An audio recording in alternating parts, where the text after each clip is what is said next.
જોશ તો છે, પણ ટીમ પણ એકદમ જોરદાર છે. દર્શનાબેન સક્રિય તમારા ધારાસભ્ય છે અહીંયા, તો તમારો અવાજમાં પણ ઊર્જા હોવી જોઈએ, બરાબર ને? દોનો ઠીક હશે, કોઈ શરમ સંકોચ નહીં, મનમાંથી કંઈ લઈને આવેલા હોય ને અત્યારે ફેંકી દેવાનું. અત્યારે ફક્ત આપણે કોઈ નાગરિક છીએ, એના કરતાં ભારત માતાના સંતાન છીએ એ તરીકે આપણે અહીંયા બેઠેલા છીએ, તો એકદમ અવાજમાં પણ એ ઓછ હોવો જોઈએ. બોલો ભારત માતા કી જય. એવી બીજી વાત અહીંયા જો આપણા દેશમાં એવું છે, તમે ગભરાતા નહીં કે આ ભાઈ આવેલો છે ગુજરાતમાંથી, મોકલેલો પ્રદેશમાંથી, બહુ ભાષણ બહુ છે, તમારા ચહેરા જોઈને હું બોલીશ. ચિંતા નહીં કરતા, તમે બોર નહીં થવા દો. પણ એક શરત છે, આપણા દેશમાં જે નહીં બોલતા ને એમના પર શંકા થાય, સ્વાભાવિક છે, કરવી પણ જોઈએ. અને એવા લોકોને હવે સમય પણ આવી ગયો છે ઉચકીને બંગાળની ખાડીમાં નર્મદા તો પાવન થઈ જાય, એમાં નખાય નહીં. બંગાળની ખાડી બાજુ નથી આપણે કોઈ પાપ લાગે. એકદમ સ્પષ્ટ છે, તમે પ્રબુદ્ધ નાગરિકો છો અને મને આ પ્રબુદ્ધ લોકો સામે આ વાત કરવામાં કોઈ શરમ સંકોચ નથી. હું જાહેર મંચ પર કહું છું કે આ દેશમાં ભારત માતાની જય નહીં બોલે એને આ દેશ યા તો જાતે છોડી દેવું જોઈએ, યા આ બેઠેલા પ્રબુદ્ધ લોકોએ ઉચકીને એને બંગાળની ખાડીમાં મૂક્યા હોય. તો આ ઉર્જા આ દેશમાં 2014 પછી જોવા મળી છે. અને આપણે ભેગા થયા છે ચર્ચા માટે, સંવાદ માટે. જો સંકોચ છે, ચહેરા પર તણાવ છે, આપણે બધા સુશાસનમાં બેઠેલા લોકો છીએ. ગુસ્સા આપણા મસ્તિષ્કમાં, આપણા ચહેરા પર હોવો જ, આપણી વાણીમાં હોવો જોઈએ. બોલો ભારત માતા કી જય. ભારત માતા કી જય. ભારત માતા કી જય. વંદે માતરમ. વંદે માતરમ. વંદે માતરમ. વાહ, આ ઉર્જા બોલવા જો આ સંઘ છત્રમાં આપણે ત્યાં વેદોમાં કહેવામાં આવ્યું છે. પહેલા તો મંચસ્થ મહાનુભાવોનો માનનીય ધારાસભ્ય દર્શનાબેન ખૂબ સક્રિય એવા બહેન, એમનું કાર્યકાળમાં આ જ વિષય પર એમને માર્ગદર્શન આપ્યું. એવા જ મંચસ્થ બધા જ મહાનુભાવ જેના જે સંયોજક છે, અનિરુદ્ધભાઈ છે, મહામંત્રી શ્રી છે, જિલ્લાની ટીમ છે આખી, ધવલભાઈ છે, અજીતભાઈ છે, આખી ટીમ અમારા જૂના કોઈ પણ કાર્યક્રમમાં કચેરી લઈને આવ્યો, અજય છે વિસ્તારક રહીને આવ્યો. આ છોકરા માટે પણ તાળી એટલા માટે પણ આવા છોકરાએ 2 વર્ષ આપ્યા છે પાર્ટી માટે. આજે જવાનીઓ હોય, નગરમાં ફરવું હોય, ઘરે ફરવું હોય, મા બાપ જોડે રહેવું હોય, આમ તેમ છોડીને 2 વર્ષ કાઢ્યા એવા છોકરાઓ આજે પણ સમાજમાં આવે. ધીમે ધીમે માનસિકતા બને છે દેશની સેવા માટે. તો મંચસ્થ સર્વ મહાનુભાવ બધાનું નામ લઈ લેતો અને આપ સૌ પ્રબુદ્ધ નાગરિકો ભારત માતાનો સન્માન. આજનો વિષય છે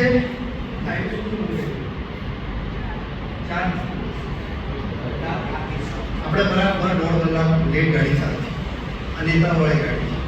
ભારતનો ટાઈમ આવો ક્યારે નથી હોતો. ભારતનો ટાઈમ પલનો ટાઈમ હોય, એક સેકન્ડનું મહત્વ હોય છે આપણા દેશમાં. પણ વરસાદ પણ હતો, ક્ષમા, તમે બધા દૂર દૂરથી આવો છો. આજે હું વિષય આગળ વધારવું પહેલા તમારું મન અહીંયા છે કે નહીં એટલું ચેક કરી. એટલા માટે આ પ્રબુદ્ધ નાગરિક સંમેલન છે, આપણા પરિવારના લોકો છે. હું એક ગીતનો અંતરો કરાવીશ. તમારે બધાને મને થોડો તમારા ગુસ્સાથી એક ગીતને ગાવાનું છે મારી પાછળ. હું ગવડાવું કે તમારે ગાવાનું. બધા તૈયાર છો? પાક્કું? हो जाओ तैयार साथियों, हो जाओ तैयार, हो जाओ तैयार साथियों, हो जाओ तैयार, हो जाओ ताली में ताल आप जाओ. हो जाओ तैयार साथियों, हो जाओ तैयार, हो जाओ तैयार साथियों, हो जाओ तैयार. अर्पित कर दो तन मन धन, अर्पित कर दो तन मन धन, बलिदान वतन, मांग रहा बलिदान वतन, मांग रहा बलिदान वतन, मांग रहा बलिदान वतन. अगर देश के काम न आए, अगर देश के काम न आए, अगर देश के काम न आए, अगर देश के काम न आए, तो जीवन बेकार साथियों, तो जीवन बेकार, तो जीवन बेकार साथियों, तो जीवन बेकार. हो जाओ तैयार साथियों, हो जाओ तैयार, हो जाओ तैयार साथियों, हो जाओ तैयार, हो जाओ तैयार साथियों, हो जाओ तैयार, हो जाओ तैयार साथियों, हो जाओ तैयार. હવે આ તૈયાર થવાનો સમય આવી ગયો છે. બહુ ગીત ગાયા, બહુ બધા કામો આપણે બધા જે ઇંતજાર કર્યો, આપણી પેઢીઓએ, આપણા બાપ દાદા ખપી ગયા. આ દેશ માટે હવે સમય છે એ સપનું પૂરું થતા જોવાનું. આ હું નથી કહેતો, તમારી આગળ હું વાત મૂકવા આવ્યો છું. નર્મદાના તટ પર બધું નથી કહેતો, આ કહે છે સ્વામી વિવેકાનંદ. એ સ્વામી વિવેકાનંદ કહે છે તમે ને હું જે રીતે સાક્ષાત એકબીજાને જોઈ શકીએ છીએ, એ સ્વામી વિવેકાનંદજીએ સાક્ષાત આ નવરાત્રી આવવાની પરમ દિવસથી એવા માં દુર્ગા જગદંબા જગત જનની એના સાક્ષાત દર્શન કરવાળું વ્યક્તિત્વ એટલે સ્વામી વિવેકાનંદ. એ સ્વામી વિવેકાનંદે જીવનમાં 3 વાર જે માં ભગવતી સાથે વાત કરી છે, ચર્ચા કરી છે, જેની સાથે સંવાદ કર્યો છે, જેના દર્શન કર્યા છે, એવું વ્યક્તિત્વ જ્યારે કહે છે કે આટલા વર્ષો પછી ભારત વિશ્વગુરુ બનવાનું છે, એ સમય એ કાળખંડ અંદર બેસાડ્યો. એ કાળખંડ આ સમય છે અને એ કાળખંડના અંદર આપણે લોકો આ અવસ્થામાં છીએ કે જોવા માટે આપણે જીવિત છીએ એટલે આપણું સદભાગ્ય છે. બીજા જ્યોતિષ હતા, એમને આ વાત કરી હતી મહર્ષિ અરવિંદ. તમે બધાએ એમાં ઘણા બધા લોકોએ વાંચ્યા હશે. આ મહર્ષિ અરવિંદે જે ભવિષ્યવાણી કરી હતી એ જ કાળખંડ 2012 પછીનો ચાલુ થાય છે અને જે સ્વામી વિવેકાનંદજીએ જે ભવિષ્યવાણી કરી હતી 150 વર્ષ પહેલા, એ કાળખંડ 2012 પછી ચાલુ થાય છે. એટલે કે અત્યારનું ભારત એ તરફ જઈ રહ્યું છે કે ભારત વિશ્વગુરુ તરફ આગળ વધી રહ્યું છે. હવે હું વાત કરું છું કે એક નાનું ગામ, એકદમ નાનું ગામ. તમે લોકો બધા ગામડાના લોકો છો. મોટા ભાગના લોકોએ ગરીબી જોઈ હશે. હું મારા પિતાજી પણ ખેડૂત છે, મને ખબર છે કે પરિસ્થિતિઓ આપણે જોયેલી છે ઘરની. એવા જ પરિવારમાં એ પરિવાર એટલે કેવો કે જે ગુજરાન કરે છે, જેની મહિલા બીજાના ઘરમાં જઈને વાસણ ઘસે છે, કચરા પોતા કરે છે અને પરિવારનું ગુજરાન ચલાવે છે. જેના ઘરનો પુરુષ એક નાની ટપરી ચલાવે છે ચાની. એક સામાન્ય પરિવાર જેનું ગુજરાન પોતાના દિવસની મજૂરી પછી પૂરું થાય છે. એટલે કે જે દિવસે મજૂરી કરે તો એ રાત્રે જમવાનું મળે કે બીજા દિવસની વ્યવસ્થા થાય એ પ્રકારનું આ પરિવારનું દ્રશ્ય છે. અને એવી સામાન્ય પરિવાર, ગરીબ પરિવાર, એનો એક નાનો દીકરો જ્યારે પોતાના પિતાજી સાથે જાય છે તો ચા નાના હાથોથી ચા આપવાનું કામ સ્ટેશન પર ઘરે આવે છે. માં મજૂરી કરીને ઘરે આવીને ઘર ચલાવે છે. આવી સ્થિતિમાં તમે વિચારી શકો છો, આપણે ત્યાં કહેવાય છે કે ઘરના સંસ્કાર જે હોય, ગળગુટીના સંસ્કાર હોય, માના ગર્ભના સંસ્કાર હોય, બીજા માતાની વાત કરીએ કે અભિમન્યુની વાત કરીએ કે પ્રહલાદની વાત કરીએ કે ધ્રુવની વાત કરીએ, આ ગર્ભના સંસ્કાર છે કે જેના સંસ્કાર આ ગર્ભમાં નાખેલા હોય એ બાળક આગળ જઈને શું કરી શકે.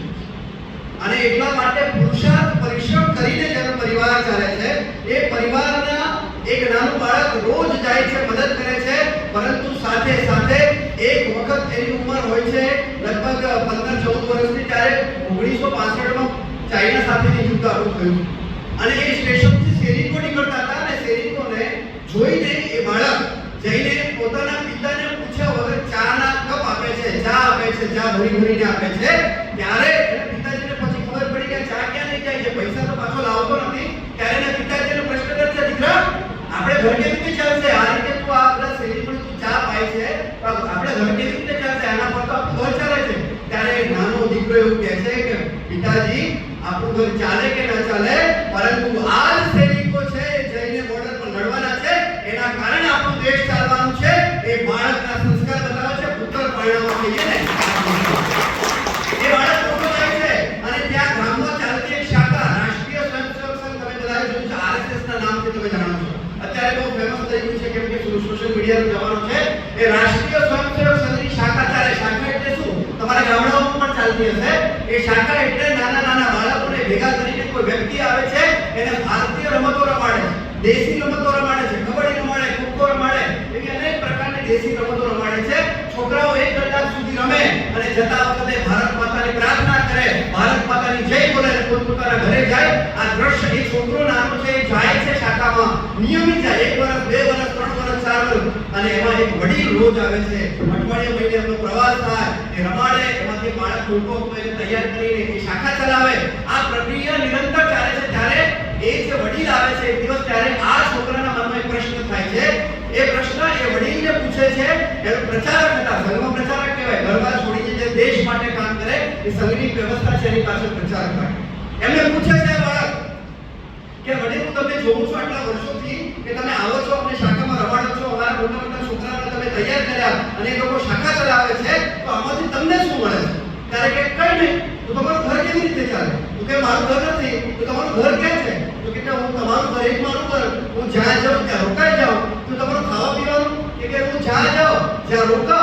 કોઈ જમાડે હું જમી લઉં, તો કે તમારો પ્રવાસ, તો કે સમાજના લોકો કોઈ દક્ષિણા આપે એ પૈસાથી હું પ્રવાસ કરું, નહીં હોય તો પેદલ યાત્રા કરી લઉં અને ત્યાં હું સાયકલ લઈને જાઉં. પછી કહે છે કે તમે આ બધું કેમ કરો છો? તો કે આપણી માં માટે. કઈ માં માટે? તો ભારત માતા માટે. અચ્છા, તો ભારત માતા માટે કરો છો, તમે પગાર કેમ નહીં લેતા? આ નાના બાળકના પ્રશ્નો છે. ત્યારે એ વકીલ સાહેબ જેનું નામ છે કે વકીલ સાહેબ આ પ્રશ્નનો જવાબ આપે છે, એ દીકરાના હૃદય પર લખાઈ જાય છે. એ કહે છે કે તમે આ જો માની સેવા કરો છો તો તમે પગાર કેમ નહીં લેતા? ત્યારે વકીલ સાહેબનો એક જવાબ હોય છે, પ્રશ્નોના રૂપમાં હોય છે કે દીકરા, તારે ઘરે તારી માં હોય, આપણી માં તને જન્મ આપ્યો છે, એ જન્મ આપવાડીમાં બીમાર હોય તો શું કરો? તો સેવા કરો. કેમ કરો? બીમાર છે એટલા માટે. કેમ? કે ઘર ચલાવે છે, બીમાર છે, મારી માં છે, મને જન્મ આપ્યો છે, તો પછી પૈસા લેવા જોઈએ ને? કે નહીં લેવાય ને, આપણી માં છે, કેવી રીતે પૈસા લેવાય? મારી માં છે. તો એ જ રીતે આ ભારત માતા પણ આપણી માં છે. અને જ્યારે ભારત માતા દુઃખમાં હોય અને એના દીકરાઓ સેવા કરતા હોય તો કોઈ સેવાના એના ઉપલક્ષમાં કોઈ પગાર અને કોઈ પૈસાની અપેક્ષા નહીં રાખીએ. જે રીતે આપણી જનની છે એ ઘરમાં બીમાર હોય ત્યારે આપણે લોકો સેવા કરીએ, પગ દબાવીએ, માથું દબાવીએ, એના માટે કંઈ પણ કરીએ. એ જ રીતે આપણી આ ભારત માતા આપણી માં છે. તો જો આપણી માં અત્યારે બીમાર છે, એને ઠીક કરવા માટે અમે લોકો ઘર-બાર છોડીને નીકળેલા છે. અને એટલા માટે માની સેવાના ક્યારેય પણ કોઈ સોદા હોતા નથી, પૈસા લેવામાં આવતા નથી, સેવાનો કોઈ પ્રકારે લાભ લેવામાં આવતો નથી. એટલા માટે દીકરા અમે આ કામ કરીએ છીએ એ હૃદયમાં લખીએ છે અને એ છોકરાના મનમાં આ વાત ઉતરી જાય છે. છોકરો મોટો થાય છે, 2, 5, 10 વર્ષ પછી એ છોકરો એક દિવસ ઘર છોડીને જતો રહે છે. અને એ જ વ્યવસ્થામાં જેને આપણે રાષ્ટ્રીય સ્વયંસેવક સંઘ કહીએ છીએ, RSS, એ RSS ના સંગઠનમાં એ પૂર્ણકાલી નીકળી જાય છે, પ્રચારક બની જાય છે. અને એ પ્રચારકમાં અલગ અલગ રહેતા સંગઠનને મજબૂત કરે છે. અને સંગઠનને મજબૂત કરે છે. સંઘના લોકોને લાગ્યું કે આ એક વિરાટ વ્યક્તિત્વ છે. કેમ વિરાટ વ્યક્તિત્વ છે? કે સંઘમાં પ્રચારક હોય અને જોવે છે કે આ વ્યક્તિત્વ કેવું છે અને ક્યાં કામ કરી શકે છે. એવા સંઘના 45 સંગઠનો છે, એનો સ્વભાવ જોઈને એને ત્યાં મોકલવામાં આવે છે. ત્યારે એ વ્યક્તિને ગુજરાતની રાજનીતિમાં મહામંત્રી તરીકે મૂકવામાં આવે છે અને એ આગળ જતા ગુજરાતનો મુખ્યમંત્રી બને છે. અને એ જ ગરીબ ઘરનો દીકરો એટલે આપણા નરેન્દ્રભાઈ મોદી, આ દેશનો વડાપ્રધાન. એ જ દીકરો, એ જ સંસ્કારને પલ્લવિત થયો આ દેશનો. એટલા માટે કોઈ ગરીબ ઘરની માના સંસ્કારોથી પલ્લવિત થઈને આ સ્થાન પર પહોંચે તો પ્રધાન સેવક બને છે. અને કોઈ શાહી પરિવારમાં ગરીબી જોયા વગર કોઈ નેતા બને છે, કોઈ પપ્પુ બને છે. આ અંતર છે સંસ્કારના અને આ અંતર છે કોનો? સમાજના દૂષણ ફેલાવવાળા પરિવારો. અને એટલા માટે જ્યારે આ જ વ્યક્તિ જ્યારે દેશમાં અલગ અલગ સંગઠનની એમની જવાબદારી આવી, ચાહે હિમાચલ રહેલા હોય, ચાહે હરિયાણામાં રહ્યા હોય, ગુજરાતમાં રહ્યા હોય, દિલ્હીમાં રહ્યા હોય, સંગઠનને મજબૂત કરવાનું કામ કર્યું. અને ત્યારે અટલ બિહારી વાજપેયી જોયું કે અત્યારે કોઈ વ્યક્તિત્વ હોય તો ગુજરાતના મુખ્યમંત્રી તરીકે તો નરેન્દ્રભાઈને મૂકવામાં આવે. ત્યારે આપણે બધાને ખબર છે 2001માં નરેન્દ્રભાઈ મોદીજીને મુખ્યમંત્રી તરીકે એમને ગુજરાતની કમાન સોંપવામાં આવી. અને આપણે કહીએ છીએ ને કે કાચના ક્યારે પારખા નથી થતા. કાચનું હોય ને એનો ટેસ્ટ નહીં લેવાય, એની પરીક્ષા નહીં થાય. સોનાના પારખા હોય, જે સોનું હોય એની કસોટી થતી હોય. જ્યારે એ મુખ્યમંત્રી બન્યા ત્યારે આપણે બધાને ખબર છે ભૂકંપ આવ્યો. એ જ વ્યક્તિ સામાન્ય પાઇપ પર બેસીને જાય છે અને આંખમાં પાણી નથી હોતું, પણ એ સંકલ્પ હોય છે હું મારા કચ્છને ઊભું કરી જોઈને ડરાવનું. હું પણ ગયો છું, આમાંથી ઘણા બધા લોકો ગયા હશે. એ દ્રશ્ય જુઓ તો આપણે કંપાયમાન થઈ જાય કેટલા લોકો દબાઈ ગયેલા હતા. અને આ ધરતી કંપમાં એમને સંકલ્પ કર્યો હું કચ્છને ઊભું કરી. અને કચ્છને એવું ઊભું કર્યું કે આજે દુનિયા જોવા માટે આવી કે ભૂકંપમાં કોઈ કામ કરવું હોય તો કચ્છમાં નરેન્દ્રભાઈ કર્યું છે. એ પ્રકારનું કામ કરાય. આ પ્રકારનું વિરાટ વ્યક્તિત્વ જેણે વેદનામાં હંમેશા સંસ્કાર જન્મ લેતો હોય છે, વેદનામાં હંમેશા સાધના જન્મ લેતી હોય. એવી વેદના હતી હૃદયમાં ભારત માતા માટેની. અને એ જ રીતે તમે બધાને ખબર છે ગોધરાકાંડ થયું, તેમના થયા પછી અહીંયા આવે દિન ગુજરાતમાં તમે મેં જોયા હશે કર્ફ્યુ. અમદાવાદમાં જવું હોય, તમારે કર્ણાવતીમાં જવું હોય તો ફોન કરવો પડે સગા સંબંધીને કે આજે કર્ફ્યુ છે કે નહીં. તમારે સગા સંબંધી કે ના ભાઈ આજે તો હવા એવું છે, અહીંયા કર્ફ્યુ નથી. તો તમે લોકો જતા હતા, તમે અહીંયા જે વડીલો બેઠા એમને ખબર છે ગુજરાતની હાલત શું હતી. તો એટલા ચડી ગયેલા લોકો કટમુલ્લાઓ, હું અહીંયા બોલો એટલે સંકોચ નહીં કરું તો મને કહેવામાં કઈ વાંધો નથી. કેમ કે જે પરિસ્થિતિ હતી એ પરિસ્થિતિનું વર્ણન હું તમારે કરું છું. હું બોલવાથી સત્યને દબાઈ નથી જવાનું. અને એટલા માટે આ ગુજરાતની સ્થિતિ શું હતી? ગુજરાતની સ્થિતિ કોઈ બોલી નહીં શકે. કોઈ ગોળ ટોપી વાળો નીકળ્યો અહીંયા હોય તો ક્ષમા કરજો, પણ તમે તમારા પરિવારનો પૂછજો કે આ પ્રકારની પરિસ્થિતિ ગુજરાતમાં હતી કે કોઈ બોલી નહીં શકે, અને એવી સ્થિતિમાં ગોધરા કાંડમાં આપણા કાર સેવકો જ્યારે અયોધ્યાથી નીકળ્યા અને તમે ગોધરા પાસે પહોંચતા મસ્જિદોમાંથી એલાન થાય છે અલ્લાહુ અકબર, ત્યારે એમને પેટ્રોલના ડબ્બા નાખીને ટ્રેન સળગાવી દેવામાં આવે છે. આ પરીક્ષા કોની હતી? આ પરીક્ષા એ રામ સેવકો તો શહીદ થયા, એ તો રામના માટે એમને પોતાનો જીવ આપ્યો, કઈ વાંધો નથી, પણ પરીક્ષા હતી સત્તામાં બેઠેલા સત્તાધીશ એપડા આપણા નરેન્દ્રભાઈનો. અને એ નરેન્દ્રભાઈ જોયું અને એ વખતે પણ એમને સંકલ્પ કર્યો કે હું ગુજરાતની દશાની દિશા બદલીશ. અને એ સમયમાં અમુક લોકો હતા કે ગુજરાતને તોડવા માટે ષડયંત્ર કરીને દંગા ફેલાવવાનું કામ કરેલું, પરંતુ એ સમય પછી આજ પછી એવા લોકોને સીધા કરવાનું કામ કર્યું હોત એ દિવસ અને આજનો દિવસ કોઈને તાકાત નથી કે ગુજરાતમાં કોઈ એમ કે કરફ્યુ લાગ્યું હોય. આ નરેન્દ્રભાઈનું શું શાસન છે? આ નરેન્દ્રભાઈ સીધા કરીને કે જે લોકો હતા જે ભાષામાં માનતા હતા એ ભાષામાં વાત કરીને અને ગુજરાતને શાંતિ આપવાનું કોઈ કામ કર્યું હતું નરેન્દ્રભાઈ કર્યું. આ નરેન્દ્રભાઈ જેમનો અનુભવ એવો હતો અને એ અનુભવના આધાર પર આ દેશમાં માહોલ બન્યો કે આ દેશનું નેતૃત્વ કેવું હોવું જોઈએ. એ સમયમાં એનડીએની સરકાર નરેન્દ્રભાઈને હેરાન કરવામાં કોઈ બાકી ના રહી. આપણા તમને બધાને ખબર છે કે આપણા ગૃહમંત્રીને જેલમાં નાખવામાં આવ્યા. આપણા નરેન્દ્રભાઈને 8 કલાક સુધી મુખ્યમંત્રી હતા તો પણ 8 કલાક સુધી એમને કસ્ટડીમાં બેસાડી રાખવામાં આવ્યા. પૂછપરછ કરવામાં આવી. મુખ્યમંત્રી તરીકે જે અપમાન થઈ શકે એટલું અપમાન કેન્દ્ર સરકારે એ સમયની યુપી સરકારે કર્યું. અને તો પણ सत्य की कभी हार नहीं होती है. सत्य परेशान हो सकता है लेकिन पराजित नहीं हो सकता. एक भाव સાથે નરેન્દ્રભાઈ અડી ગયા. ભારત માતાના સેવાનો સંકલ્પ હતો. અને એ સમયમાં તમે બધાએ જોયું છે કે મનમોહનસિંહ જેને આપણે રિમોટ કંટ્રોલની સરકાર કહેતા હતા, એ સમયમાં આ એક પ્રકારના રિમોટ કંટ્રોલથી ચાલતું આ દેશ એમાં ભ્રષ્ટાચાર લેવે મૂકી દીધા. એથી લઈને ઝેડ સુધી જેટલા થઈ શકે એટલા ભ્રષ્ટાચાર થયા. એબીસીડી તો એ હોય એના ઝેડ સુધી જેટલા અક્ષર છે ને એટલા અક્ષરોના કૌભાંડ થયા. આ દેશનો મોટા ભાગનો પૈસો એક પરિવારના ખાતામાં જાય છે, અમુક લોકોના ખિસ્સામાં જાય છે. કોઈનો વેચી નાખ્યો, આકાશ વેચી નાખ્યું, બોગસ ઘોટાળા કર્યા, એટલા ઘોટાળા કર્યા કે કોઈ કહી નહીં શકે. અને એ ઘોટાળાથી દેશ પરેશાન હતો. એટલું નહીં, મારા દેશની અહીંયા માતાઓ બેઠેલી છે, તમને બધાને ખબર છે. અહીંયા માતાઓ બેઠેલી છે કે તમારા ઘરમાં કોઈ દીકરાને વાગે, તમને સમાચાર મળે તો આપણા માં દોડતી આંખમાં પાણી એટલે દોડતી ઘરે જાય કે એમને આંગળી કપાઈ ગઈ છે. એટલા સમાચાર મળે કે આંગળીમાં વાગ્યું છે કે પડ્યો છે, ખબર પડે દીકરો દીકરી તો એથી દોડીને અહીંયા બેઠેલા અહીંયા પુરુષો પણ છે એમને પણ ખબર છે. ઘરના સમાચાર આવે તમે ઊભા થઈ જાઓ. એવી સ્થિતિમાં આ દેશની માતાઓ, આ દેશના પિતાઓ જેને પોતાના દીકરાને મોટો કરીને બોર્ડર પર મોકલે છે અને બોર્ડર પર મોકલે છે શું કામ? કે ભારત માતાની સેવા કરે, ભારત માતાની રક્ષા કરે, નોકરી માટે નહીં. એની ઈચ્છા હોય છે, એના સંસ્કારથી જાય છે કે મારે ભારત માતાની સેવા કરવી છે. જે રીતે તમે અંદર રહીને ભારત માતાની સેવા કરો છો એવી રીતે વીર બહાદુર જે જવાનો છે એ સીમા પર રહીને દેશની સુરક્ષા કરે છે. અને એવા દીકરાઓને 21, 22, 18, 19, 20, 21, 22 વર્ષના દીકરાઓ જ્યારે બોર્ડર પર હોય છે એમના મસ્તક કાપતા વિડીયો તમે જોયા હશે. એના મસ્તક કપાઈ ગયા. તમારે વિડીયો આવે છે કે પાકિસ્તાની આતંકવાદી અને સૈનિકો ફૂટબોલ રમે છે. મારા દેશના સૈનિકોના મસ્તક એના કપાઈ ગયેલા મસ્તકોથી ફૂટબોલ રમતા વિડીયો જોઈને આખું દેશ हैरान હતું અને કહેતું હતું કે હમે બંદૂક દે દો, हम जाके पाकिस्तान को नाबूद कर देते हैं. परंतु આ દેશનો પ્રધાનમંત્રી શું કહે? मैं बड़े शब्दों में निंदा करता हूं. તમારા ઘરનો દીકરો મરે ત્યારે બड़े शब्दों में निंदा करता हूं બોલજો. આ દેશની માતાઓ તડપતી હતી કે મારા દીકરાનું શવ ક્યારે મળે, એનો મારા અગ્નિ સંસ્કાર કરવો છે. કોઈ જવાબ નતો. દેશની સત્તા પાસે દેશ હેરાન હતું. દેશની સુરક્ષા તમે બધાએ જોયું છે. તમે મુંબઈ જાઓ તો તમને બીક લાગે. તમે ડેપોમાં જાઓ તો લખેલું હોય અંધારી વસ્તુ કો છૂના નહીં है, हो सकता है अंदर बम हो. ત્યાં ખેડો પડ્યો તો પણ આપણને બીક લાગે. રેલવેમાં બેસવા ગયા હોય ત્યાં ડબ્બો પડ્યો તો પણ આપણને ડર લાગે. એવી સ્થિતિ આખા દેશમાં હતી. ગમે ત્યારે આતંકવાદી હુમલા થાય, ગમે ત્યારે બોમ્બ વિસ્ફોટ થાય, મુંબઈ હોય કે તાજ હોય કે સ્વામિનારાયણ મંદિર હોય, દેશના ખૂણા ખૂણામાં તમે આયે દિન અહીંયા તમે લોકોએ જોયું છે કે એ સમયમાં દેશમાં આતંકવાદી હુમલા થતા હતા. અને આ સરકાર કંઈ પણ કરી નથી શકતી. આ દેશનું માહોલ, આખા દેશનું માહોલ બન્યું કે ગુજરાતનું મોડલ એટલે દેશનું મોડલ કરવું જોઈએ. દેશની અવાજ બની, આમ જનતાની અવાજ બની કે 2014માં નરેન્દ્રભાઈ પ્રધાનમંત્રી હોવા જોઈએ. તમે ને હું બધા લોકોએ જોયું કે આપણે લોકો બોલીએ એના કરતા દેશના લોકો બોલવા માંડ્યા કે આ દેશના પ્રધાનમંત્રી કોણ હોવો જોઈએ? નરેન્દ્રભાઈ મોદી હોવો જોઈએ. અને એ સમયે 2014માં આપણી પાર્ટીએ દેશનો જનાધાર જોઈને આપણે ત્યાં વ્યવસ્થા, સંવિધાનિક વ્યવસ્થા પાર્ટીમાં છે. આપણા વડીલોએ નરેન્દ્રભાઈને આશીર્વાદ આપ્યા અને એમને પ્રધાનમંત્રી તરીકે ઉમેદવાર નક્કી કર્યા અને આ દેશનો માહોલ બદલાઈ ગયો.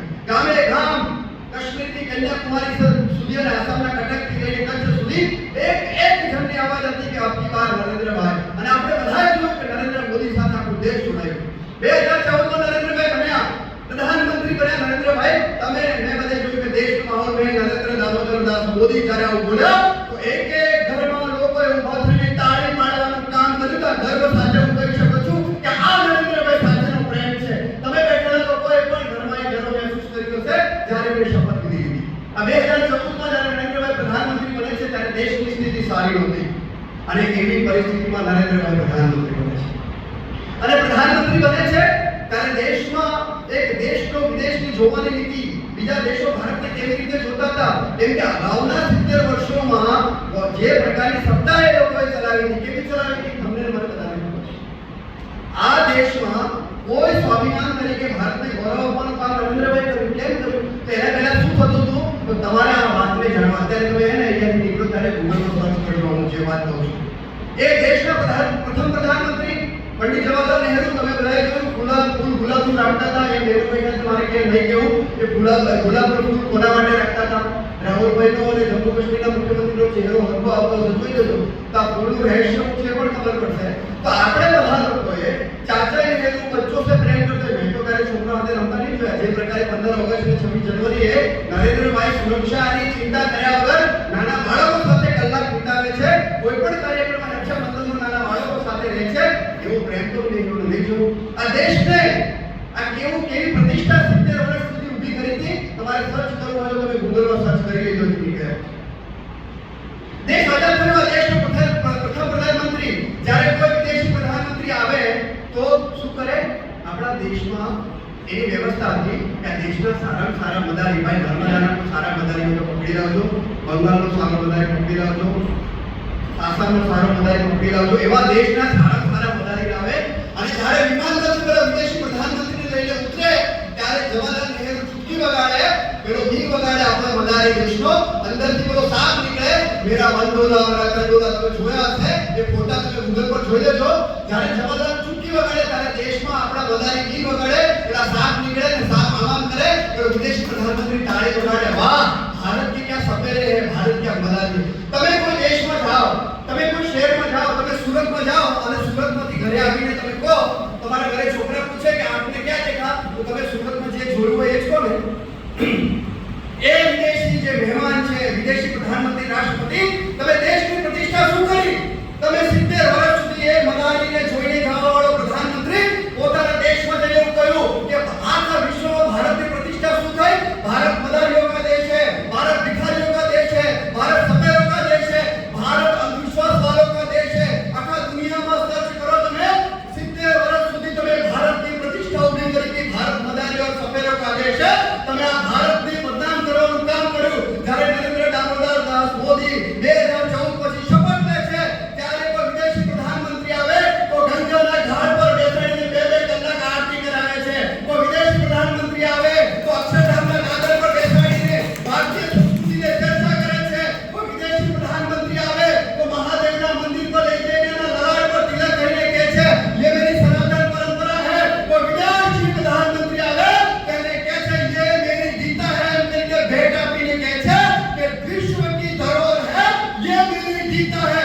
આવું કરીને કોઈ આ ભારતનું સ્વાભિમાન ઊભું કર્યું હોય તો નરેન્દ્રભાઈ મોદીએ કર્યું છે. અને એટલા માટે આજે દેશની પ્રતિષ્ઠા વિશ્વમાં કોઈ ઊભી કરી હોય, સન્માનજનક ગૌરવ સાથે આજે વિશ્વમાં કોઈ ભારતીય જાય તો ગર્વ સાથે જોવે કે અચ્છા તું ભારત के मोदी के देश से आयो हो, इंडिया से आयो, भारत से आयो. આ ગર્વ સાથે જોવાનું કોઈ કામ, આ પ્રતિષ્ઠા ઊભી કરવાનું કોઈ કામ, આ ગૌરવ ઊભું કરવાનું કોઈ કામ કર્યું હોય તો નરેન્દ્રભાઈ મોદીએ 2014 પછી કર્યું. આ 70 વર્ષની પ્રતિષ્ઠા એ લોકોએ રાખી હતી અને એટલા માટે નરેન્દ્રભાઈ આયા પછી ભારત પ્રત્યેનો દૃષ્ટિકોણ બદલાયો. હું વાત કરતો હતો કે જ્યારે સૈનિકો પોતાના દીકરાના પર માતાઓ પોતાના દીકરાનું શબ નહીં કરી શકે અને અગ્નિ સંસ્કાર કરવા હોય તો યાચના કરે સરકાર પાસે, मेरे बेटे का शव हमें दो कम से कम वो देश के लिए शहीद हो गया है, अग्नि संस्कार करके हमारी सनातन परंपरा में उसको आत्मा की शांति मिले, परंतु शव नहीं આપી શકે. એના મસ્તક રમતા વિડિયો આવે દેશના પ્રધાનમંત્રી કે हम बड़े शब्दों में निंदा करते हैं. એવું જ કામ એ લોકોએ પઠાણકોટમાં કર્યું. એવું જાણતા હતા કે આ પ્રધાનમંત્રી પણ મનમોહન સિંહ જેવો હશે. સૂતા લોકો પર ઘાયલોએ બુદ્ધિઓએ હુમલો કર્યો. તમે મેં ટીવી પર જોયું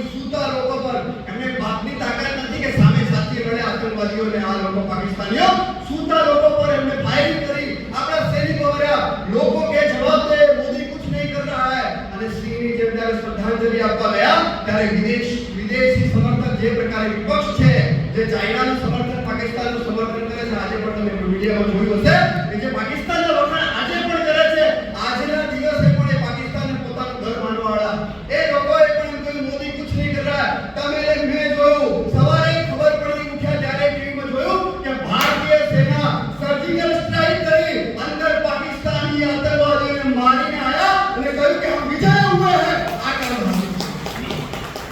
एक को नहीं, बीजी बार पर हम लोग हमने लागे कि इस बार तो मोदी चलो, इस बार तो हम चलने नहीं देंगे अपने प्रभु राम ने मानने वाला लोगों. बीजी बार हम लोग करो भारतीय सेनाए बजरंगबली નું નામ લઈને એર સ્ટ્રાઇક કરી અંદર મારતા ગયા. બધા લોકોએ જોયું. આ વખતે તો કેમેરા લઈને પણ ગયા હતા અને આપણો એક સૈનિક પકડાઈ ગયો. તમને મને ખબર છે કે વિદેશી ધરતી પર કોઈ દુશ્મન દેશનો સૈનિક પકડાય ને એની સ્થિતિ શું થાય? આ સુશાસન, શક્તિશાળી શાસન એનું આ પ્રતીક છે. અને એ જ વખતે આ યુદ્ધમાં આપણો સૈનિક પકડાઈ જાય છે, પાકિસ્તાની ખુશ થઈ જાય છે. વાહ, એક સૈનિક को मारा और पकड़ा गया है. अब भारत को विश्व के सामने हम बताएंगे कि भारत ने हमला किया है. અને એ પકડીને ત્યાં લઈ જાય છે અને અહીંયા નરેન્દ્રભાઈ ખબરની શું વ્યવસ્થા કરે છે. ત્યાં ઇમરાન ખાન કહે છે કે કંઈક તો ગડબડ થાય છે. ઇમરાન ખાનને સમાચાર મળ્યા કે આ ભાઈને હવાર સુધી નહીં છોડો તો હાલ સુધીમાં પાકિસ્તાન ખતમ થઈ જશે. इमरान खान जाहिरात करी मोदी जी हमें माफ करना, आपके बंदे को हम छोड़ रहे. आखी दुनिया ने मीडिया જોઈ રહી હતી ને વાઘા બોર્ડર, અટ્ટારિકા બોર્ડર થી 56 ઇંચ का सीना સાથે આપણે અભિમન્યુ આવે છે અને ભારતનો સુરક્ષિત આવે છે. આ શાસન છે, આ તાકાત છે કે આ તાકાત આ ભારતે જોઈએ, વિશ્વએ જોયું છે. આ તાકાત છે આપણી અને એટલા માટે આપણને ગર્વ છે. દરેક ગર્વથી આવેલો દીકરો છે ને ખબર હતી કે ભારતના ગરીબોની સ્થિતિ શું છે, મારા દેશની માતાઓની સ્થિતિ શું છે. જ્યારે ફેરો લઈને આ નર્મદામાં ફરતા હતા, આ ફેરો લઈને જ્યારે ડાંગ અને દાહોદમાં ફરતા હતા, ફેરો લઈને જે મારા આદિવાસી પટ્ટામાં ફરતા હતા નરેન્દ્રભાઈ, ત્યારે એ ગરીબ ઘરમાં આદિવાસી આપણા ભાઈઓના ઘરમાં રોકાયેલું જોયું હતું કે ઘરે જે માં લાકડા સળગાવે છે ત્યારે ધુમાડો એના પેટમાં જાય છે, ટીબી થાય છે. એ વેદના અમને ખબર હતી કે માને જોઈલા હતા. એટલા માટે સરકાર બની ત્યારે કયું જ કામ કોઈ કર્યું હોય તો ઉજ્જવલા યોજના લાવીને કર્યું છે કે મેરી દેશ કી કોઈ માતાએ ટીબી से नहीं मरने चाहिए અને ઘરે ઘરે ગેસ આપવાનું કામ કર્યું તો નરેન્દ્રભાઈ કર્યું. નરેન્દ્રભાઈ જોયું કે બીજી વસ્તુ શું છે કે મારી બહેનો 2 કિલોમીટર સુધી પાણી ભરવા જાય. અમાર તો રાજસ્થાન બોર્ડર પર પાણી હોય ને તો કોઈ ભરવા જાય 3 કિલોમીટર વીડા લઈ લઈને દેવા જાય. એમને જોયું કે મારી બહેનો 2 કિલોમીટર સુધી પાણી લેવા જાય. હર ઘર को जल देने का काम આ સંકલ્પ કર્યો હોય તો નરેન્દ્રભાઈ કર્યું છે. નરેન્દ્રભાઈ જોયું કે એક પરિવારમાં કોઈ તૂટી જાય, બીમાર પડે અને એના પરિવારમાં જ્યારે મોટો ખર્ચો આવે ત્યારે જમીન ગીરવે મૂકે છે, ઘર ગીરવે મૂકે છે. પરંતુ જ્યારે એની જાન નહીં બચે, એ માણસ મરી પણ જાય, બચી પણ જાય તો આખી જિંદગી એની ગુજરાતમાં નીકળી જાય છે, એના વ્યાજ દરે નીકળી જાય છે. એટલે આયુષ્યમાન ભારતની યોજના લાયા કે આવી કોઈ બીમારી થાય તો મારા કોઈ ગરીબ ઘરનો દીકરો અથવા દીકરી અથવા મારો પરિવાર તૂટી નહીં જાય એના માટે કોઈ કામ કર્યું તો નરેન્દ્રભાઈ આ કર્યું છે. એવી અનેક યોજનાઓ તમારી સામે લઈને આવ્યા છે. એ યોજનાઓ વિશે કહું તો 2 કલાક થાય એટલી મોટી ગાથા છે. આ એક યોજનાની પાછળ એનું દર્દ છે, એમને ગરીબી જોઈ છે, એનું દર્દ છે કે એક પરિવારમાં જ્યારે પરિવાર તૂટે, પરિવાર વિખરાય અથવા પરિવારમાં માં રસોઈ બનાવે તેની સ્થિતિ જોઈને આ યોજનાઓ બની છે. આ ગરીબ ઘરમાંથી નીકળેલો વ્યક્તિ છે, ગરીબીને સ્પર્શી છે, ગરીબી પર જીવે છે. એટલા માટે એને ગરીબી શું કહેવાય, ટેમ્પોમાં કેવી રીતે લટકાય, બસમાં કેવી રીતે મુસાફરી થાય એ અનુભવ છે. બીજા લોકોને જેમ બાજરી ક્યાં ઉગે, મગફળી ક્યાં લાગે એ અમને ખબર હોતી નથી. એમને મગફળી વિશે વાંચવું હોય તો એમને અભ્યાસ કરવો પડે, ફોટા બતાવવા પડે. એટલે એક એવા પ્રધાનમંત્રી પણ હતા કે ગામડામાં ગયા એક ખેડૂત આવ્યો, ખેડૂત આવીને કે ये क्या है तो मिर्ची है, तो પછી मिर्ची लाया. आम लागेली थी मिर्ची है, ये क्या है, हरी मिर्ची है, इसका क्या भाव चलता है. कोई बोलो से 20 रुपया किलो અને कोई बोलो कि ये लाल मिर्ची का क्या भाव है, 50 रुपये किलो. तो एक काम करो ना, हरी मिर्ची क्यों उगाते हो, लाल मिर्ची उगाओ. આ દેશના પ્રધાનમંત્રીને એ ખબર નહીં હોય કે મરચું લાલ ઉગે કે આ સ્થિતિ છે મિત્રો.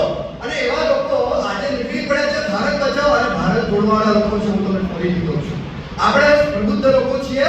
આ દેશની માનસિકતાને સમજવાની આવશ્યકતા છે. બોર્ડર પર લડે છે, અત્યારે લડાઈ છે વિચારધારાની. તમારા ટીવી સુધી, તમારા ઘર સુધી આ લોકો પહોંચી ગયા છે. આપણા ઘર સુધી પહોંચીને આપણી માનસિકતા ખરાબ કરવાની યોજના બનાવે છે. આ દેશમાં આપણે લડાઈએ, આપણો સમાજ અલગ અલગ જાતિગત આધાર આધાર પર અલગ પડી જાય, પ્રાંતવાદ પર અલગ પડી જાય, ભાષાવાદ પર અલગ પડે, એ પ્રકારના દેશમાં ષડયંત્ર ચાલે છે. અને એ ષડયંત્રને સફળ આપણે ક્યારે નહીં થવા દઈએ, કેમ કે નરેન્દ્રભાઈ કહ્યું છે સબકા સાથ સબકા વિકાસ અને સબકા વિશ્વાસ. આપણે સાથે મળીને ચાલીશું. આપણે વેદોનું મંત્ર છે સંગઠત્વમ સંબોધત્વમ સંભવ બનાવતી જાણતા દેવા ભાગે એકા રૂપે સંજાનના ઉપવાસતે. આપણા વેદોમાં જે રીતે આપણા બાપ દાદા ખબર મિલાવીને સાથે ચાલતા હતા, કદમથી કદમ મિલાવીને સાથે ચાલતા હતા, એક લક્ષ્ય માટે જીવતા હતા, એ લક્ષ્ય માટે આપણે જીવીશું તો 100% ભારત માતા વિશ્વગુરુ બનવાની છે. અને એટલા માટે આ આપણે જે સંકલ્પ કરેલા હતા, આપણા બાપ દાદાએ જોયું કે આપણી કાશ્મીરમાં આ અવસ્થા પડી ગઈ. જ્યારે ભારત આઝાદ થયું ત્યારે સરદાર પટેલે તો આ રજવાડાઓને કરી નાખ્યા, પરંતુ જમ્મુ કાશ્મીરમાં મસલો મેં કહ્યું કે ગુલાબના ફૂલવાળું ચક્કર હતું, એટલે જવાહરલાલ નહેરુ કે મેં कर दूंगा, मेरे पास रहने दो. અને એ સમયથી આ લખ્યા છે. આ મજાકની વાત નથી. અત્યાર સુધી જેટલા સૈનિકો જે શહીદ થયા છે આપણા, એ આ જવાહરલાલ અને આ સરકારની નીતિઓના કારણે થયા છે. જો આ અવસ્થા નહીં હોત, જો ભારત અને પાકિસ્તાનના ભાગલા નહીં પડ્યા હોત, તો આ દિવસ ક્યારે નહીં આવતા કે મારા દેશના સૈનિકો શહીદ થાત. એ શહીદ એટલા માટે કે કોઈના ઘરે શહીદ થયો હોય ને, એટલે માને વળીને આવજો, આપણું કાળજો ઉડી જાય. એ પ્રકારે એના ઘરનું વાતાવરણ હોય. અને એ એમના દુષ્પરિણામોના, સત્તાના લોભના કારણે આ દેશની હાલત હતી. અને એ સમયમાં 370 ની ધારા લગાવી એ લોકોએ જાતે આપણે લોકો યુનોમાં ગયા. આ દેશનો મૂર્ખ પ્રધાનમંત્રી બનેલો પહેલો જવાહરલાલ નહેરુ યુનોમાં જઈને કહે છે કે હમ મધ્યસ્થતા કરતે હૈ.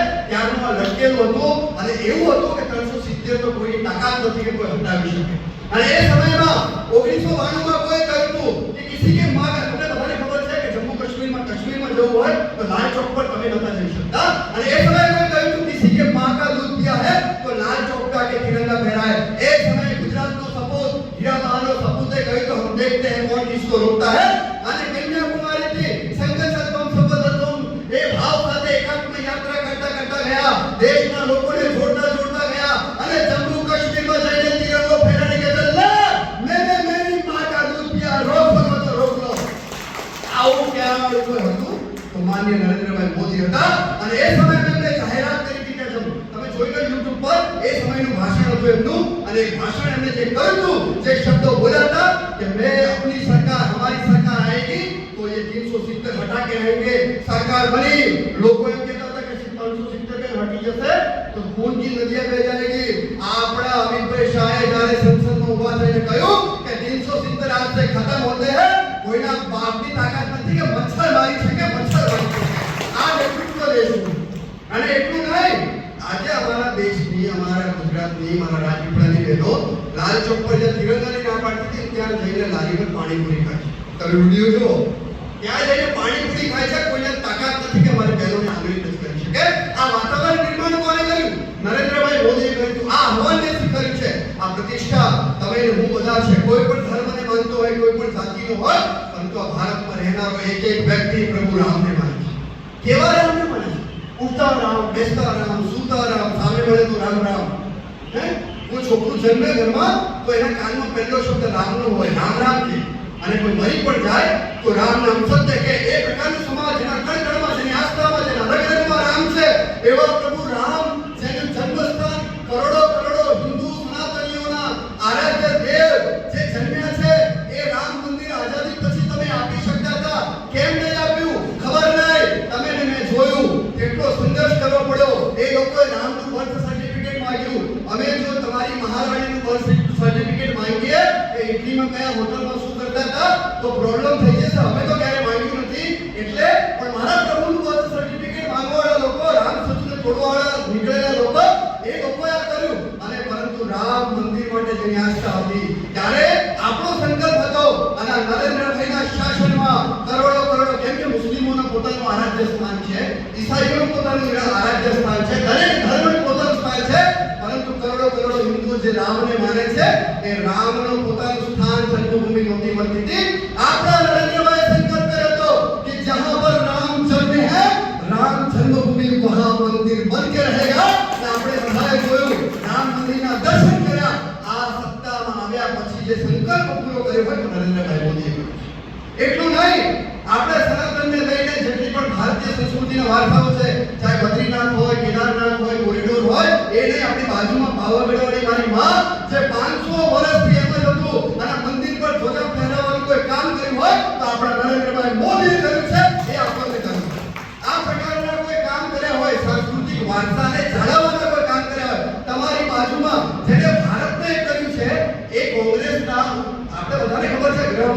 વલ્લભભાઈ પટેલ, એમનું અપમાન કોંગ્રેસે કર્યું, એમની ક્યારેય પણ એટલા પ્રત્યે નિષ્ઠા નહીં રાખી, એમનું સન્માન નહીં કર્યું, એવા સરદાર પટેલને કોઈ સન્માન આપવાનું કામ કર્યું હોય તો નરેન્દ્રભાઈ મોદીએ કર્યું છે.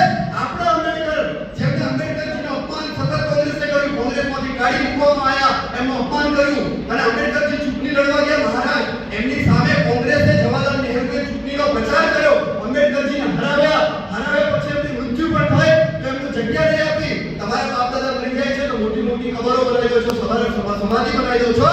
મારા આંબેડકર, જેને દેશનું સંવિધાનનું નિર્માણ કર્યું, એ આંબેડકરજીનું અપમાન કોણે કર્યું? આ લોકોએ કર્યું. અને એટલા માટે એનું સન્માન પણ આપવાનું કામ કર્યું હોય તો નરેન્દ્રભાઈ મોદીએ કર્યું. એમની જન્મભૂમિ હોય કે કર્મભૂમિ હોય કે દીક્ષાભૂમિ હોય, એને સન્માન સાથે એના દેશ અને વિશ્વમાં નામ થાય એ પ્રકારનું કોઈ કામ કર્યું તો આંબેડકરજીએ કર્યું. આ ભારતના પ્રધાનમંત્રી જ્યારે શપથ લીધા પછી પહેલી વાર આ આંબેડકરજીનું સન્માન શું છે? પહેલી વાર જ્યારે જાય છે અને સંવિધાન પાસે આખા વિશ્વની મીડિયા જોઈ રહી કે નરેન્દ્રભાઈ સંસદ સભામાં જાય છે અને જ્યારે દાદર પાસે જાય છે, પોતાના ચપ્પલ નીચે ઉતારી છે, લોકો જોવે છે શું થઈ ગયું, ત્યારે નરેન્દ્રભાઈ નીચે નમે છે, ઘૂંટણ જમીન પર મૂકીને મસ્તક જ્યારે સંસદના દાદરને અડાડે છે, કોઈ પૂછ્યું ये क्या है, ત્યારે નરેન્દ્રભાઈની આવાજ હતી કે સંસદ मेरा मंदिर है और संविधान मेरा धर्म ग्रंथ है. આવું કહીને તો આંબેડકરજીનું સન્માન કર્યું હોય તો આપણા નરેન્દ્રભાઈ મોદીએ કર્યું છે એવા કૃષ્ણ. અને એટલા માટે આપણે બધાએ આ વિષયને લોકો સુધી, તમે પ્રબુદ્ધ લોકો છો, લોકો સુધી આ વિષયને લઈ જવાનું છે. કેટલા કામ આ દેશમાં અસંભવ કામો કર્યા છે, અનેક કામો કર્યા છે. હમણાં જે દર્શનાબેને કહ્યું ઓપરેશન સિંદૂરની વાત, તમને બધાને ખબર છે કે અત્યાર સુધી હાઈ પીટવાળા લોકો આટલા સબૂત આપ્યા પાકિસ્તાન લડે છે કે हमको अंदर आके मार गए, हमारे 11 15 17 एयरबेस खत्म कर दिए. अमेरिका કહે છે, આ કહે છે, ફલાણા, પણ આ લોકો માનવા તૈયાર નથી. તમે વિચાર કરો, સૈનિકો પ્રત્યે આ લોકોની શ્રદ્ધા શું છે? સૈનિકો પ્રત્યે સૈનિક કહે છે એના પર એ લોકોનો વિશ્વાસ નથી. સરકારનો વિરોધ કરી શકો છો, પરંતુ સેનાનો વિરોધ કરવા લાગ્યા લોકો, દેશનો વિરોધ કરવા લાગ્યા. અને ઓપરેશન સિંદૂર પણ made in India, make in ઇન્ડિયાનું પ્રતીક છે. ભારતના બનેલા હથિયારોથી ઘરમાં 100 કિલોમીટર અંદર જઈને ઘૂસીને માર્યા હોય તો ભારતની સેનાએ માર્યા છે. મારી સેના પર અને મારી સરકાર પર અમને ખબર છે. આ થયું છે નરેન્દ્રભાઈના શાસનમાં. આટલા દિવસમાં આપણે બધાને ખબર છે કે ભારતની વિશ્વ નીતિમાં, વિદેશ નીતિમાં આજે વિશ્વના લોકો રાહ જોવે છે કે જ્યારે યુદ્ધ થાય તો ભારત આવે ને શાંતિ સ્થાપિત કરે. ઇઝરાયલ અને અરબનું યુદ્ધ હોય, ગાઝા તમે જોયું હશે, યુક્રેન અને રશિયાનું યુદ્ધ હોય, કોઈ પણ યુદ્ધ થાય દરેક જગ્યાએ ભારતની મધ્યસ્થતા હોય છે. અને એ વિશ્વ રાહ જોવે છે કે ભારત આવશે અને શાંતિ સ્થાપિત કરશે. અને યુક્રેન અને રશિયાના યુદ્ધમાં તમે જોયું હશે, તમે બે બધાએ ટીવી પર જોયું કે જ્યારે આપણા દેશના 23,000 વિદ્યાર્થીઓ ફસાયા, આપણા દેશના પ્રધાનમંત્રીને ખબર પડી, બંને દેશના પ્રધાનમંત્રી યુક્રેન અને રશિયાના પ્રધાનમંત્રીને ફોન કરે છે. कौन करे છે? આ દેશના પ્રધાનમંત્રી નરેન્દ્રભાઈ મોદી ફોન કરે છે કે मेरे देश के विद्यार्थी निकल रहे हैं, युद्ध बंद हो जाना चाहिए. તમે ને મેં જોયું કે આપણા વિદ્યાર્થીઓ તિરંગો લઈને નીકળ્યા. આટલું મોટું યુદ્ધ કેટલા કલાક સુધી બંધ રહ્યું? આપણા દેશના વિદ્યાર્થીઓને ખરોજ પણ નહીં આવી અને આપણે ભારતમાં એ લોકોનું સ્વાગત કર્યું. આ તાકાત હોય તો 140 કરોડ લોકોની તાકાત છે કે નરેન્દ્રભાઈ સાથે ઉભા. અને એટલા માટે આપણે આ વિષયને ધ્યાનમાં રાખવાની આવશ્યકતા છે કે આજે વિશ્વમાં ભારતનું સન્માન, ભારતનું ગૌરવ અને ભારતની પ્રતિષ્ઠા કોઈ ઊભી કરી હોય તો માનનીય નરેન્દ્રભાઈ મોદીજીએ. એક ગરીબ પરિવારમાંથી આવીને ત્યાં સુધી પહોંચ્યા છે, એ સહન નથી થતું, દુખે છે, પેટમાં બહુ દુખે છે, સહન નથી થતું. અને એટલા માટે નવા લોકોને ઊભા કરે છે. અત્યારે હું છેલ્લા ઉપર પાર્ટીનો ચૂંટણી માટે નહીં આવ્યો, પરંતુ એ વાત હું ચોક્કસ કહીશ કે મારા દેશને તોડે એ લોકોને તો કોઈ સ્વીકાર નહીં કરી શકે. જો આપણે તેવું હતું કે રાજા હોય, એનો દીકરો રાજ્યના વિરુદ્ધમાં કોઈ કરે તો એ રાજાએ એને મૃત્યુદંડ આપેલો છે. આ દેશનું શાસન છે, આ દેશની તાસીર છે, આ દેશનો સ્વભાવ છે કે માતૃભૂમિના વિરુદ્ધમાં કોઈ ગયું છે પોતાનું તો પણ એના મૃત્યુદંડ માટે તૈયાર રહેવું પડે છે. પરંતુ આ દુર્ભાગ્ય આ દેશનું કે આ દેશમાં આજે પણ भारत तेरे टुकड़े होंगे इंशाअल्लाह इंशाअल्लाह क्या वाला. भारत की बर्बादी तक जंग रहेगी जारी. कितने अफसर मारोगे, हर घर से अफसर निकलेगा. तुम्हारे मां को दूध पी दो तावी जाओ. अब भारत बदल चुका है. जितने भी अफसर निकलेंगे घर में ठोकने वाले लोग यहाँ पर बैठे हुए हैं. एक પણ અફસર છોડવા નહીં આવશે. ભારત વિરુદ્ધમાં બોલશે. અને એટલે આ દેશનું માનસિકતા બદલાઈ છે. આ દેશનું તાસીર બદલાઈ છે, આ દેશનો સ્વભાવ બદલાયો છે. હવે એ નયા ભારત, હવે આ નવું ભારત છે. આ દેશમાં હવે કઈ નહીં ચાલે કે કોઈ ભારત માતાને ગાળ દેશે. તમે જોયો અત્યારે ખાલિસ્તાન સમર્થક લોકો તમારા વિસ્તારમાં ફરે છે. તમને ફરીથી કહું છું, તમે બહુ જ સજાગ રહેજો. જાતિના નામ પર તમારા ઘર સુધી આવ્યા છે. પાછું કહું છું, ભારત માતાને સાક્ષી રાખીને કહું છું, આજે તમારા ઘર સુધી ખાલિસ્તાની પૈસા, ખાલિસ્તાન એટલે શું તમને કહી દઉં. જે રીતે કાશ્મીરને ભારતથી અલગ કરવાની યોજના બનાવી હતી, એ જ રીતે પંજાબને ભારતથી અલગ કરવાની યોજના બનાવે છે. એવા દેશદ્રોહી કેનેડામાં રહે છે. એ કેનેડામાંથી પૈસા આવે છે ભારતમાં, અને એ પૈસાથી તમારા વિસ્તારમાં જે ઝાડુવાળા ઝંડા લાગેલા છે, જેને આમ આદમી કહે છે, એ આમ આદમી નથી, એ વિશેષ ખાસ આદમી છે. એનું ફંડિંગ વિદેશમાંથી આવે છે. યોજનાબદ્ધ તરીકેથી જાતિગત ફૂલ પાડીને આપણા આદિવાસી વચ્ચે ઝઘડો ઊભો કરીને, આપણા હિન્દુ વચ્ચે ઝઘડો ઊભો કરીને આ લોકો દેશદ્રોહી તત્વો આ દેશને તોડવાનું ષડયંત્ર કરે છે. દિલ્હીમાં સરકાર બનાવી, લોકોએ જોઈ લીધું, ઠંડન ગોપાલ જો બોલતે હો કરતે નહીં હે. પંજાબમાં તો પેલા લોકોની કૃપાથી બેસી ગયા છો, પરંતુ આ ગુજરાતમાં પણ રાજપીપળામાં પણ તમારા નજીકમાં આવા લોકો ફરે છે. તમને ફરીથી કહું છું, એ મારા ગુરુ ગોવિંદસિંહનું પંજાબ છે. તમે મેં જોયું છે, મારા ગુરુ ગોવિંદસિંહ એટલે કોણ? જેના ચાર દીકરા પંજાબને હિન્દુ ધર્મ માટે શહીદી આપી દીધી. એ ગુરુ ગોવિંદસિંહનું પંજાબ છે મારું. અને પંજાબ ભારત માતાનું હાર્ટ છે, હૃદય છે. એને તમે કેવી રીતે અલગ કરી શકો છો? પરંતુ અલગ કરવાની માનસિકતા સાથે જોડાયેલા આ લોકો જે ઝાડુનો ઝંડો લગાવીને તમારા ઘર સુધી જાતિગત આધાર પર વોટ માંગવા આવે છે, તમે સચેત થઈ જાજો. આપણા ધર્મમાં કહેવાયું છે કે હડકાયા કૂતરાને મારવામાં કોઈ પાપ નથી. એવું હડકાયું કૂતરું દેખાય તો દંડો લઈને પાછળ દોડજો, એને ભગાડજો, મારવામાં કોઈ પાપ લાગે નહીં. કેમ કે આપણા ધર્મમાં છે કે જે દેશ વિરુદ્ધની વાત કરે છે એને જીવવાનો અધિકાર નથી. આપણા ધર્મ કહે છે, આપણો દેશની તાસીર કહે છે, આ શાસનમાં આવું ક્યારે નહીં ચાલે. એટલા માટે જો આ ઝંડા લઈને આવે તો એવા ખાલિસ્તાની દેશદ્રોહી લોકોને તમે ભગાડીને ચટણી મસાલા સાથે તમારે જે કરવું એ કરજો. મારા દેશમાં મારી ભારત માતાને અખંડ બનાવવા નીકળેલા લોકો છીએ. મારા દેશનો એક નાગરિક જે ભારતમાં રહે છે, એ ભારત માતાને આરાધ્ય માને છે. આ દેશ માટે નરેન્દ્રભાઈ મોદીએ પોતાનું જીવન સમર્પિત કર્યું છે. એને જન્મથી અત્યાર સુધી જઈ લો, જે માણસે 13 વર્ષ મુખ્યમંત્રી રહ્યા છે અને 11 વર્ષ પ્રધાનમંત્રી તરીકે કામ કરે છે, જે માણસને તમે ક્યારે નહીં સાંભળ્યું હોય કે આજે શરદી ખાંસી થઈ છે, નરેન્દ્રભાઈ રજા પર છે, આજે નરેન્દ્રભાઈને તાવ આવ્યો છે, આજે તો નરેન્દ્રભાઈ રજા પર છે, આજે નરેન્દ્રભાઈ ફરવા માટે ગયેલા છે વિદેશમાં, એવું તમે ક્યારે નહીં સાંભળ્યું હોય.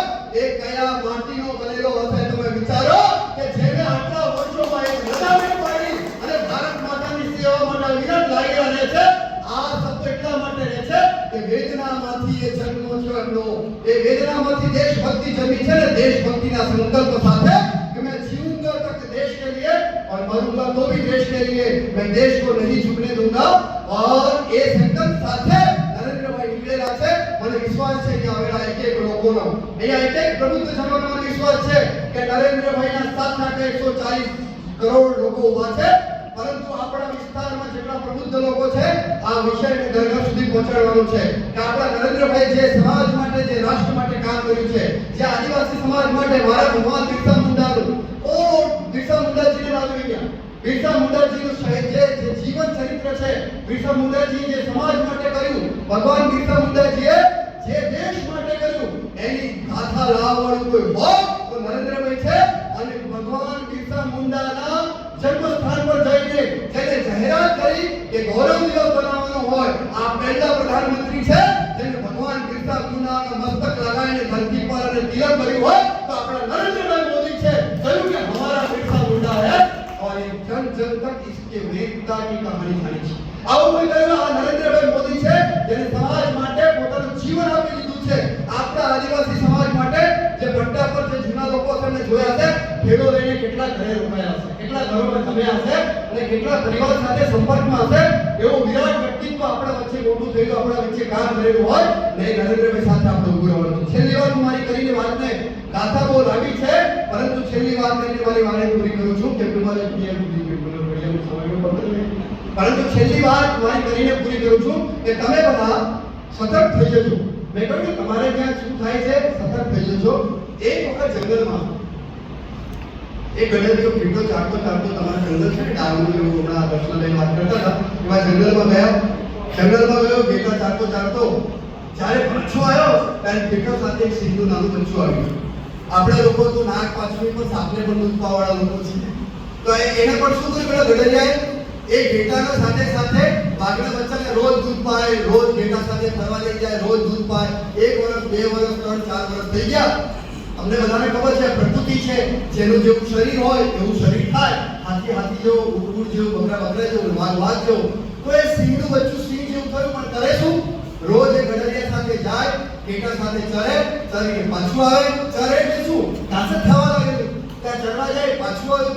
અને એ રીતે જોયું. પણ એક દિવસ ગધેડિયો પાછો ચારતો અંદર જતો ત્યારે એ દિવસે જંગલના જે રાજા હતો સિંહ અને સિંહ બંને ફરવા નીકળેલા, ચલો શિકાર કરવા નીકળીએ. એને ઉપરથી જોયું કે આ તો આજે મજા આવી ગઈ, ચલો ઘેટા આવે છે, મહેનત નહીં કરવી પડે, આજે 1-2 ઘેટાને આપણે ખાઈ લઈએ. પરંતુ પેલા સિંહની નજર પડે છે ઘેટા વચ્ચે સિંહનું મોટું બચ્ચું એકદમ સિંહ છે. અરે આ તો આપણી કોમ રજવાય. એટલે સિંહને કહે છે આવો જો આ તો શિકાર વિકાર છોડો, આ તો આપણા સમાજની ઇજ્જતનો સવાલ છે યાર. ઘેટા વચ્ચે સિંહનું બચ્ચું પડે કેવું લાગે? શું કરીએ? ચલો આજે એને પકડીએ. ઘેટા બેટા નહીં ખાવા, પેલા સિંહના બચ્ચાને પકડીએ. આવું કેમ કરે છે? સમાજમાં અમારી ઇજ્જત શું રહેશે? અને જ્યારે આક્રમણ કરે છે, ઘેટા ભાગી જાય છે, સિંહના બચ્ચાને પકડે છે. સિંહના બચ્ચાને પકડે છે કે તું સિંહ છે? કે ના માલિક, હું તો ઘેટું છું. અરે તું સિંહ છે? અરે હું ઘેટું છું, મને છોડો, મારા ઘેટા જતા રહ્યા. ત્યારે પેલા પાણીના ખાબોચિયા બને છે, લે તારું ને મારું મોઢું સરખું છે કે નહીં? કારણ કે માલિક છોડો ને મોઢું જવા દો. પેલો માલિક મારો જતો રહ્યો, મારા ઘેટા જતા રહ્યા, મને જવા દો. ત્યારે પેલા સિંહને ગુસ્સો આવ્યો અને જેવો ગુસ્સો આવ્યો ને એ તમાચો એના બોજીમાં માર્યો. આપણે ખબર ને એને એકદમ ચક્કર આવી ગયા અને જેવો માર્યો ને અંદરથી અવાજ આવી પેલા એના ઘેટા સાથે રહેતા સિંહના બચ્ચાને અંદરથી સિંહ ગર્જના થઈ. જેવી સિંહ ગર્જના થઈ ને તો પક્ષી ઉડવા માંડ્યા, હાથી ભાગવા માંડ્યા, હિરણ ભાગવા માંડ્યા. એને જોયું અરે હું તો સિંહનો બચ્ચું છું, મારા અંદર સિંહ પણ છે, મારી અવાજ આવી છે. ત્યારે કહે છે હા તું સિંહ છે? કે હા મેં સિંહ હું. આવું જ હાલત તમારી આપણા સમાજમાં છે. અમુક સિંહના બચ્ચા પેલા ઘેટા જોડે ફરે છે. તમે એને મોચી પકડીને ખેંચી લાવો કે તમે બચ્ચા, તમે ઘેટા નહીં, તમે સિંહના બચ્ચા છો. અને કોણ આમ સનાતની છે, આપણે ઋષિ પરંપરાના લોકો છીએ. નરેન્દ્રભાઈના